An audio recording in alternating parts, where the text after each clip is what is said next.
Now, you know, on this channel I only bring you rides in the best countryside with amazing views, and the skies are always clear. Clear as an unmuddied lake, Fred. As clear as azure sky in the deepest summer. You can rely on me.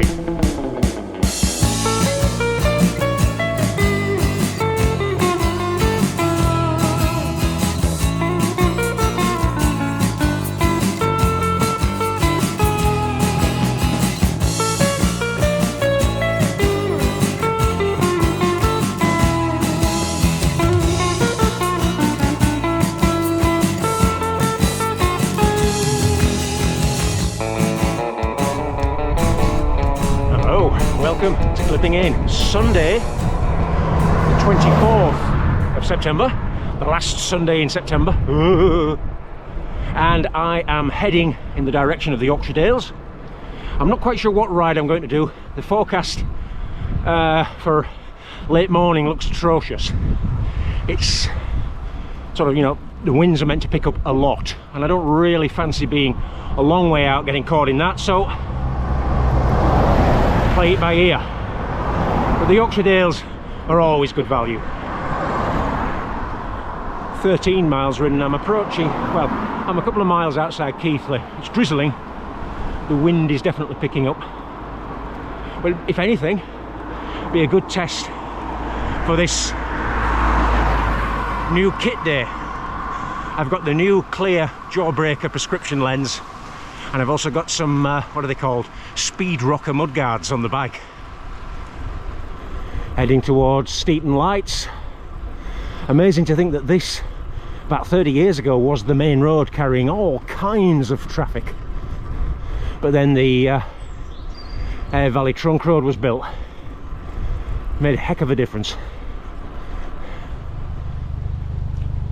Busiest level crossing, certainly in the north of England, living up to its reputation.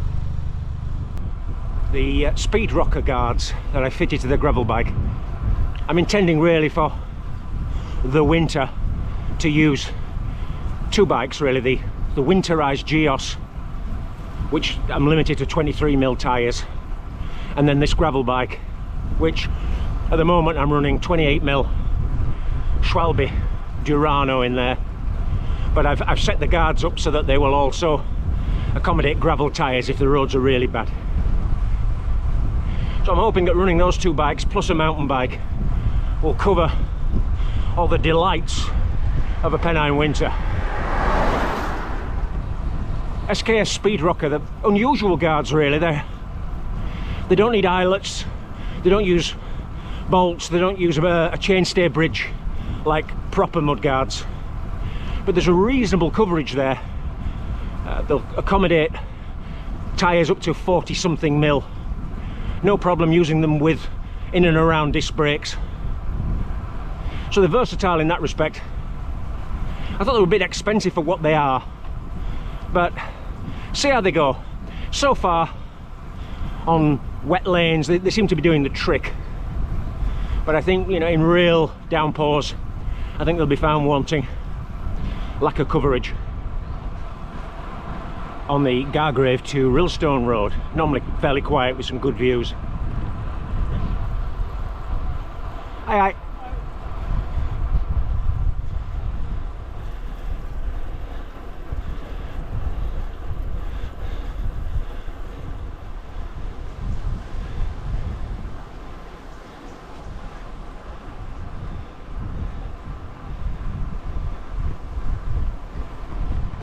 Nice view there of that Rillstone Fell Ridge. There's a little bit of mist clipping the obelisk. Hope it stays that way, don't turn into full rain. Now I passed through Cracoe and I'm now heading on this tiny lane to Thorpe. It's seriously one of the narrowest lanes I've ever ridden on. You get the impression that if you had modern mountain bike handlebars you'd be catching them on the branches. I'm not sure how much I can film, but let's see how it goes. One little steep section over with. We're following this limestone, dry stone walls, winding up the hill towards that little barn you can see there. This is not the narrow part, incidentally.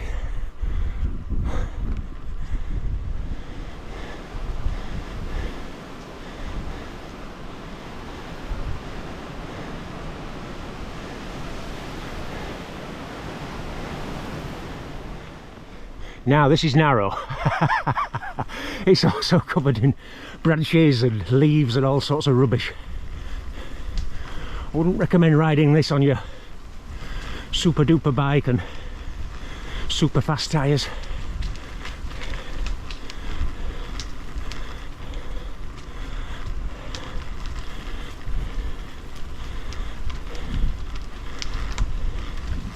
Banks of gravel too, which are, there was quite a fast descent before this.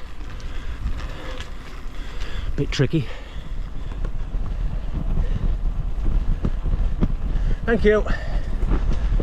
Right, it's narrow, isn't it? Yeah. Lovely.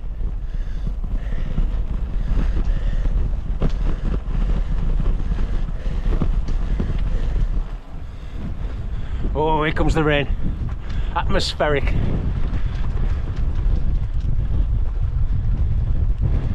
More gravel.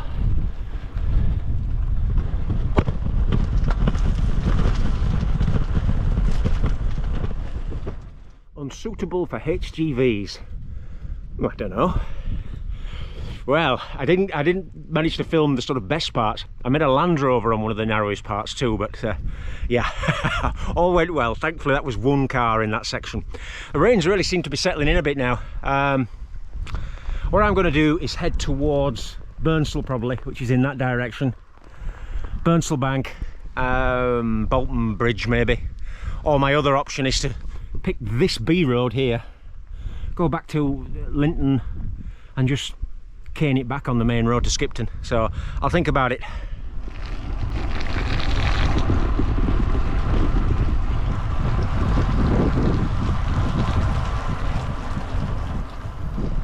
Well, the rain actually stopped. I'm just outside Skipton. I've ridden 51 miles. I took the main sort of faster route from Cracoe to Skipton. Trunk road, lots of spray, lots of splashing, lots of cars. Nothing really to see. And it'll be more or less the same, I should think, from here until Keighley or even beyond. So I'll keep things short, just tick the miles off. I think this ride's going to be somewhere in the low 70s. You can see Ilkley Moor and the, what I called this morning, the Aire Valley Trunk Road.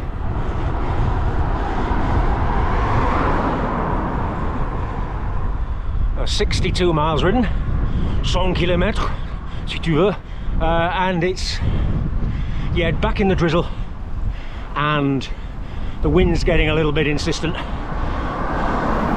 The forecast wasn't wrong, but there's still bright skies around, not too bad. I should think about 10 to 12 miles to see me home, and it would have been a bad haul really. On Friday I did 3 hours on the mountain bike.